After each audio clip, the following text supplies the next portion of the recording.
Hey everyone, welcome to the Solo to Entrepreneur Show. You are with me, Lorraine, and today I have with me Garret Wong, that is based in Canada at the moment. So Garret is in the space of property management, but there's something else that he is doing, which we will share later on through this episode. So welcome, Garret. Thanks, Lorraine. Thanks for having me on the show. So we've in my channel, if you guys have been following, we've talked about different industries and different areas in business that you could consider or at least transfer your skills over. But we haven't touched base in the property management side of things. So with you in property management, how did you start with the property management business? That's a long story. I'll try to make it brief. But I think it parlays into my companies now. So basically, I was in the fifth year of my PhD in molecular biology. I was 27 years old, and I quit with 6 months left, much to the chagrin of my Sounds Asian parents. familiar, right? Sounds familiar Yeah, story. yeah. The pivot. Yeah, I know your pivot, my pivot as well. Because I bought a rental property. And so I financed that with cash advances of my student credit card. And I turned one into five that first year. Did a house hack on my sixth property and then worked 10 years as a scientist full time while I built my property management, sorry, my personal portfolio up to 75 doors. And it was just a natural progression to transition into property management. Okay, so I gotta stop Additionally, you there, right? Because okay, because I want to backtrack to that story because that story sounds very familiar in terms of I had 6 months left in my education. The same with me. Like I was doing my master's in education with the yeah. thought process of aiming towards a PhD in education. And to suddenly make that decision, you know what? I'm not doing this anymore. And I'm assuming your parents paid for that, right? Or supposed to be paying for that. Well, when you're in grad school here in Canada, you have to get stipends and bursaries. So, and I chose to move out at the same time. So they weren't paying for my education. They said you get one degree. And I chose to try to go into engineering, Mm. but I fooled around too much in high school, bad marks. So I thought, okay, I'll go into science. Couldn't do that because I think I had like a 59 in math. Asians are supposed to be good at math, but I got a 59. And so I actually had to go into the Faculty of Arts, then back into science, and then, believe it or not, because of my music, so I also played a lot of pool, like snooker pool, like billiards in university. So I failed a couple of courses. And so then when I I wanted to go into graduate school, I didn't have the minimum GPA to be able to get in. So long story short, I went around to that faculty, molecular biology, saw the eventual who was going to be my principal investigator and my advisor. And she took me on because we had this half an hour long conversation about how I started piano when I was four and a half and I was in music. And she took me on that basis because she knew that that takes, I guess, dedication. So Huh, that's basically how I got in interesting. the back door into my grad studies. Oh, wow. Interesting. I did not know that of you. So there you Yeah. go. So those of you that are parents out there, if your kids are deliberately failing, like play back this episode because there's a lot of intakes about that. And I think like my brother, my youngest brother, he was purposely failing in school because he wanted to go against my parents. And I had to have a talk with him. My parents they didn't know what to do. And I had to have a talk about it with him. I'm like you need those grades, unfortunately, to get you to the next level, to get you to the next level. If your grades are not great, you are going to struggle to get into the best institution in order for your next step ahead for your career. And now he's a dentist. He decided Oh, that yeah, okay, big sister knows what she's talking about, and then improved his marks to finally get into dentistry. And he's loved it. He loves the physical side of being a dentistry besides the back pain part. But that's another story down the road. yeah, yeah. So with you going down that route of all right, 6 months left in education, and this is not my lane. I'm ready to move on. Like, what was it for you with the whole parents thing? Because I felt that way too with my friends. Like, what are you doing? You're throwing your life away. With you getting to real estate and things like that. How did you know that it was time for you to leave your Well, education? I mean, I think like I had big plans, right? So I didn't really want to go into academia because at that time you'd have to graduate. So I would have been 27, graduate with a PhD, and then you normally have to do a postdoctoral fellowship. But at the time in Canada, you don't need just one, you needed two. So that's 6 more years before you can even begin to get a professor job, assistant professor at the University of Manitoba at the time was $36,000. Per So I'm year, just yeah? like per year, not per Okay. month, per year. And that's Canadian dollars, not US, right? So you can take 40% off of that if you're listening to this in America. So so I had planned to get my PhD and then an MBA and then move into big pharma.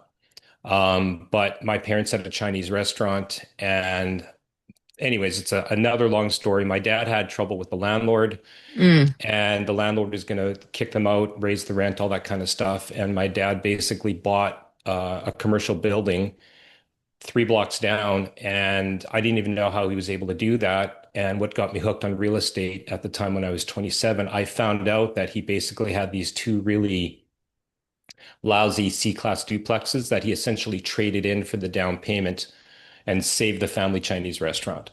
So that's kind of what got me hooked. So my parents understood me wanting to go into real estate, but they had these dreams. I think my dad was more crushed than my mom. My mom was, I'm like third generation on my mother's side, which is really strange. So my grandmother was born here in Montreal and then went to live with her grandparents in Hong Kong, and then came back as a young woman when she got married and things like that. So I'm third generation on that side, but my dad came here when he was 9 years old, didn't speak a word of English, quit school when he was like 14. So he had hardly any formal education, taught himself English, but eventually made it through to be this entrepreneur that owned three businesses. So I always looked at him as an inspiration, but he wanted the traditional, oh, I want to call my son a doctor type of Asian philosophy, right? Saving face. So he had a really, really tough time with me choosing to quit. Yeah, so like I remember back in the day, like the core job was the doctor, Yeah. the engineer, what was the other one? Doctor, engineer, Lawyer, lawyer, accountants. accountant. Yeah, the four major title, as they say, right? And it was the same with me as well, like fourth generation Chinese born Malaysian. And I remember because my parents grew up poor. My mom comes from a family of 12 kids, those of you who don't know, and my dad comes from a family of 15 kids. And Wow. yeah. Wow. 27 So cousins, aunts, and uncles. oh my gosh, like you have, yeah. And mom is the youngest of 12 kids. So I've got cousins that are the same age as my mom. So that's like the range of family that we had. But also I could understand that they understood that if you put in the effort, you would have that growth. I think it's more of that title and back in the day. But with people in this generation, and that's why I do what I do in terms of the business advisory, is you don't have to have that title to be making money because I'm making more money than my siblings, put together. They're probably in debt, depending on their situation, even though they've Sure. got the doctor title. And that's the thing for you as the property management too, is very different where compared to an engineer or accountant or somebody else, is you can make that wealth in different aspects of business. For you, well, we're going to go back to this line, right? In terms of culture, how did you, for yourself in your experience, how was it for you to kind of get out of that box which we are grown in? Because for me, it took me a while to gain that confidence to go, okay, no, like I understand that they were only helping me and advising me according to what they know, and now it's my chance and my opportunity to step outside of that box and grow and create my own environment without being boxed in. So how was it for you to take yourself out of that and to become who you are today? Yeah, it's interesting because I think whenever we are really a product of our environment, right? And one of my favorite podcasts always had this question at the end, are entrepreneurs born or bred? And I'm not quite sure. I ask people that all the time, and it's 50-50. For me, I wanted to be a musician growing up. My mom actually was a music teacher. So that's an entrepreneur. And my dad had these three businesses, Chinese restaurant, printing shop, and a newspaper. And yet they pushed me because they didn't want me to have to deal with the stress of being a starving musician or having to be an entrepreneur, always worrying about making payroll, not knowing where the next. They wanted the so-called, my mom had this saying, white collar, blue collar. They wanted me to have the white collar lifestyle and just have the steady paycheck. But for me, at an early age, when they forbade me to go to university for music, I was already kind of rebelling at that, right? So I was already not feeling good. I went into science because I thought I'd be good at it and really struggled. I mean, I'm a really good billiards player because, again, that's all I did. I did that instead of studying, right? So it was much easier for me to follow my dreams. I think for people, I think people inherently think too much about what other people think of them. And I'm Mm, not saying they're not confident, but you have to be confident in yourself and you have to be a little bit selfish. So if you're on this podcast, you're listening to this and you're like, hey, I want to take that leap to be an entrepreneur, but I'm not sure how. What is my spouse going to say? My kids, I have all these people depending on me. But it's like that airplane analogy, right? Put the oxygen mask on you first and then take care of everybody around you. And we only have one life to live. And I think like my dad passed away from lung cancer when I was only 29 years old. So 2 years after I made this decision and he saw me starting to buy rental properties and all these things while he's on his deathbed in the hospital. And he finally said, like maybe a week before he passed away, I'm proud of you, right? And mm. so that's justification, but that's not why I did what I did. I had many pivots, as entrepreneurs do. I mean, I had this nice scientist job, as I said, with the government of Canada. Okay. You're in the US right now, so it's essentially the same as if I were working for the CDC in Atlanta, right? Centers for Disease So, Control. right. So we're going to talk about the cultural side of things because like we're familiar in the Asian culture side of things. And I don't know, like sometimes the European culture may be similar. We don't know. Right. I wouldn't know too. But like for me, it was difficult and I had to get away from, as you said, I will call it the noise, right? The noise of people judging you. I had to get away from that. So all my plans had to be plans that I didn't share because I knew that they were going to be the reason of holding me back, or at least me as being acceptable to their thoughts of allowing myself to be held back, as I would say. So for you, was it easy for you to come out of that um, box? Or like what was your journey like? I mean, besides the pivoting and stuff like that. I think the box that the cultural box that our parents put us into was a little bit easier for me Okay. because I was born in Canada.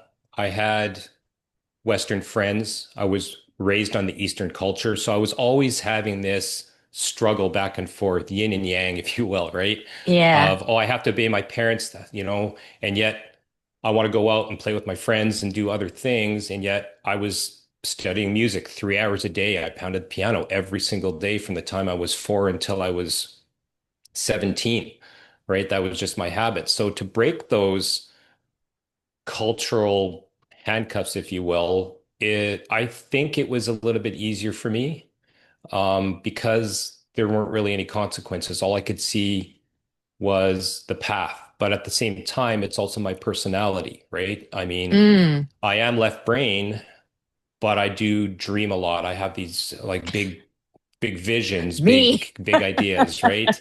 Right. And so I think one of my biggest flaws, weaknesses is that I don't, our coach always says relentless follow up and follow through, right? I don't think that's me. And that's one of the things I really need to work on because when I look back at my career, there's a lot of lost opportunity, unfinished projects, shiny objects that I was chasing and then dropped. So I think, yeah, I think it's making sure that you focus, have the confidence to get there, and then know what you want. Right. So I like with the way that we're brought up, that was only the way that our parents knew. And whether or not it's culturally from how they brought us to where we are today. I think like for you, you number one, you identified it, you acknowledged it, number two, and number three, you are actually working on the lack of skills that you need to develop, right? And that's I think all of us. But with the labels, like and that's why I it's acknowledging the labels, whether or not with Southern, since I'm in the South, or Asian or European or whatever, Australians or Jewish or whatever cultural background. I think it's not using those labels to limit ourselves, but it's more of, as I think your journey was, to see the outcome, the end results, and working backwards from that, rather than, oh yeah, I'm Asian, I'm supposed to be good at math. Oh, too bad, or I'm supposed to be European, and whatever excuse or limitations that they set upon themselves. I think it's more of, how far do you want to bring your business, and what's the end result that you want to bring, rather than setting the limitations of, yeah, I'm a woman, I get treated differently, or I'm based in Canada, so I can't do it because Canada does it differently. Like, it's right. Am I right to say? Yeah, no, you are. And that's one thing I tell my clients as well, and I'm sure with your coaching clients you do, is choose the goal and then reverse engineer how to get there. Yeah, rather than the title limitation, it's more of, where's the end results. Yeah, Let's build something backwards from that, rather than, oh, this is on my 100%. excuses, because it does sound like excuses, which I think both of us have grown out of. It's more of the end results first. But we're gonna look into it, because you've mentioned that your parents are entrepreneurs, and I resonate a lot with that, because I grew up with parents that are entrepreneurs, and people sometimes have labels, where more labels, right? People love labeling, where they're like, oh, you have a head start in terms of having parents that are entrepreneurs, so you got to see a lot in terms of the aspect of business. For you, and I know this is going to be same with me, but for you, I want to see from your point was, how did you see observing your parents in their business resonate with you in your current business? And I'm assuming that you grew out and expanded through that. But let's talk about, how did that how did that help you with your journey towards transferring those information and knowledge to the business that you had when you started out?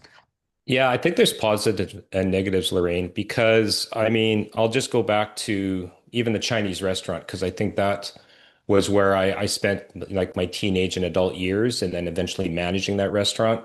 Mm, And so it's one thing to be a little kid and running around and sweeping the floor in the print shop because my dad had a newspaper, but then growing up in the Chinese restaurant business, I'd say what I took from that was the ability to be outspoken and customer service and things like that. mm, The negative part of that, in especially in a Chinese restaurant, it's a very low margin, high effort industry. Like you can open up in a restaurant that serves spaghetti and meatballs. A handful of spaghetti is maybe 50 cents. You throw it in some water, right? You've got sauce already going. Okay, there, put it out, and it goes out to the customer. For Chinese food, you've got to go to the market, chop the vegetables, cut all the meat, prepare all these things for a $10 dish, and yet your food costs and everything is maybe 70%, 50%, it's very labor intensive. And so there's not a lot of systems that you can put into place in a Chinese restaurant. And then my parents' ideas for just being able to make more money was to make the dishes smaller, and they didn't want to increase prices. And yet my mentality was, you have to spend money to make money. You have to advertise, maybe put some coupons out, buy one, get one free, that type of thing. So I think that experience taught me what I didn't want to do. And then my master's, because I dropped out of my PhD, and I eventually I just graduated with a master's in molecular biology. And then I worked in a pharmaceutical company for 2 years before I worked at the virology lab. So I like to say in property management, which is very hands-on, people-oriented, it's more of an art. I like to say that I take the art out of property management real estate and I apply a scientific mind to it. So I've written over 1,000 SOPs. I've got training videos. I've got all these things that run all of my companies now, not just in property management, with the customer experience in mind. And when I'm with my staff, I'm actually, mm. it drives them nuts. I'm always using a restaurant as an analogy, right? About the customer service. And if somebody comes in and you didn't cook their steak right, you're not going to throw it back at them. You're going to try to make it right. There's all these really good analogies I think that we can gain from the hospitality industry. Right. And so with your experience, you used all the skills and all the experience that you've gone with the hospitality industry to the science side in order to bring it to the real estate side. But we're going to be pivoting, because you right now you've pivoted into the whole AI thing. And I know a lot of people out there also pivot into AI and the whole curiosity of AI. It was more of fear of AI, and it's like, okay, let's all get on the train now and see where this takes us towards too. Because the growth of AI, like we've gotta get on that train in terms of the growth and the evolution of how technology or the world is running. Because we can't be consistently scared. But for you to go, you know what, I'm gonna add on to what I have with the real estate, and I can make it better, or at least in the business world. Like, what was your decision on getting on the AI train? Because there's some people that are still afraid of AI, or and they don't even like using their phones or their apps. But with all this technology, like insurance, everything is app based. With bookkeeping, there's an app. With all this Yeah. tracing and all these things, people are worried about the security part of it without understanding that there is no security at all. The moment you No, have it's all internet. public information. Yeah. Right. As long as you have internet, everything is already out there. There's not anything that you can hide in these days when you are linked up to your phone. Even without using your phone, it already is listening to a conversation in a moment. But for you, what made your decision in order to get on that AI train and grow that? Yeah, I think like everything I've done and most entrepreneurs, most good ideas come out of pain and necessity. So I had somebody that basically abandoned their job. She was my sales assistant. And, again, could have hired somebody else. She was remote, but I knew that she wasn't that busy. So I'm just like, there's got to be another way. And I'm pretty good with computers and I'm kind of nerding out all the time. Like I built my whole setup, my whole computer, graphics, video cards. I was a gamer before. So I've been experimenting, dabbling with AI and systems for years. Very, very heavy ChatGPT user. So the first question I asked when my assistant abandoned her job was, is there a better way? Can this be replaced? And my dream was to try to see if the very first step, can I use AI to answer the phone, have an intelligent conversation, and then have that AI qualify my client? And if it meets that criteria that I wanted, book an appointment with me. And then obviously, do the reminders and follow-ups and things like that to make sure that the person actually shows up. But the thing is, it's also not just putting in the AI, but it's getting people in place to actually monitor it, right? Because people are so afraid of their jobs being replaced. But I always tell clients, it's not that. It's implementing AI, but also having someone to maintain it or at least run it. Because it's like machines. When you're in factories and you get all these machines, you don't just get machines. You have people monitoring it to make sure that the machines are working well. And what if something goes wrong? At least they are there to take over or at least manage it in a way. So it's the same thing with AI, the way I look at it.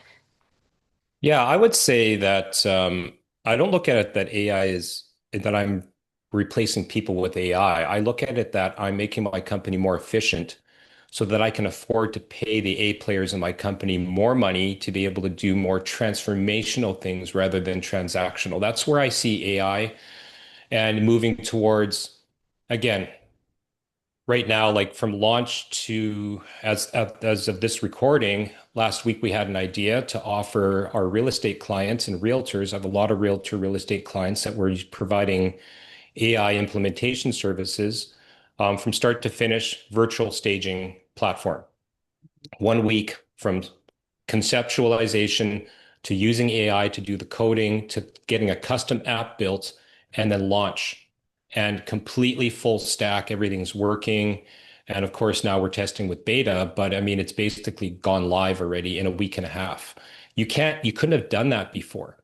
And so now I'm paying my manager, my operations manager, my head tech person a lot of money to be able to do that. But I wouldn't have been able to afford to do that if I was paying for lots of labor on the Mm. transactional things, if that makes sense. Yeah, absolutely. So we get to at least get more revenue back. We're doing more Right. work and limiting that tedious, amount of work when we could actually use machines to help us through that. All right, so I'm gonna backtrack, and I like to do this because I like to bring the human side of things. So for you, Garret, what are a couple of non-negotiable things that you need to do on a daily basis? So some people have routines, we call it routines, but what are the hmm non-negotiable things for you to be productive and effective on a daily basis for you on a daily basis, on a day? Non-negotiable would be getting up early, um, exercising, and then doing what I call a strategic walk. Now, a lot of people go for walks, they exercise, they've got the podcasts in and things like that. For me, I get the best ideas coming into my ADHD brain when I'm walking in complete silence. So I need movement.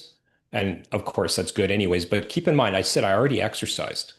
Maybe I was on the Peloton for 30 minutes, 45 minutes, listening and mind feeding different podcasts, YouTube videos, trying to level up my game. But then I go for a walk after that with complete silence, right? I'm Mm, just walking and like there's ideas and just different thoughts that sort of ping pong ball around in my head. And at the end of that half an hour, I just run to a notebook and I just write down everything that I just had. And there's usually 5 to 10 really good ideas or just clarity of my week, a problem I'm working through, something that I need to say to an employee, whatever it is. So I'm really successful if I'm able to do that every single day. Now, obviously, sometimes I can't, but I really think it's that and owning the morning, right? Like I get up at mhm. 4:45 a.m. every single day, even on the weekends. I don't sleep in because I just get so much done and I find my energy later. So that's a non-negotiable. And the other non-negotiable is I have all my staff meetings in the afternoons and I do things like this, the creativity, strategic things in the morning. Nice. That's good. That's good. So guys, look about your non-negotiables per day if you can't have a proper routine. I think that's always good. So thanks for sharing about that. Now, and any last advice for entrepreneurs out there that are thinking of branching out? Well, I think you can't, I think you have to have one of my other mentors called it a lifeboat strategy. Okay. I think a lot of people. So two things. If you're thinking of branching out, don't think about the excitement, whether you're going to partner with somebody or what your life is going to look like. I think it's important to motivate yourself, but you have to ask the question, what's the worst thing that can happen? Right? The idea doesn't work. This happens. The market falls out. My clients, all these things that I'm building, my clients, my potential clients don't like it, right? So it's super important. What's the worst thing that can happen? And then the lifeboat strategy is keep your job, make sure that your lights are on, don't starve yourself, and then start doing the other thing until that becomes your lifeboat. And then when the income starts to become to the point you can jump off out of your job, out of your business, out of your pivot, then you want the lifeboat that you're building to be able to float, and then you can move on and then make a true transition. That's good. But with like what I also like to challenge people out there too is not just what's the worst that can happen, because a lot of people can also use that That's as true. Limiting. Yeah. holding that back, right? So another question I'll always ask people, like my clients to say, is ask themselves is what's the best thing that can happen for you to want to do this, right? Because you Yeah. never know the best case scenario, the worst case scenario, and then the most likely. I think a lot of entrepreneurs out there are afraid of the failure thing, but I think like with all of us, including you, with the failures and the rejections, I think those are Yeah. lessons that we have learned, and it's more of using those lessons to pivot towards the next step for you. So the lifeboat thing is a good analogy, but it's also not allowing that to also hold you back from actually trying it out to reach True. towards Yeah. past that in order for the best case scenario too. Yeah, no, you have to be able, you're right, 100%. I don't want what I just said to have to as an excuse to hold people back or fear. I think you have to believe in your dreams and you have to believe you're going to get there. But more importantly, you have to believe there's going to be bumps and failures along the way. That's a Right. I think guarantee. it's more of like it's the expectation of the worst case scenario so that you're prepared for that rather than Correct. holding you back. Yes. Yeah. Yeah. Amazing. Cool. Well, thanks, Garret, for being on board today. If you guys are interested to know how Garret has used his AI into his real estate business or property management, I think you have classes too that you hold up, isn't it? Yeah, I read regular webinars in the green room after. I'll give you some links that you can put into the show notes.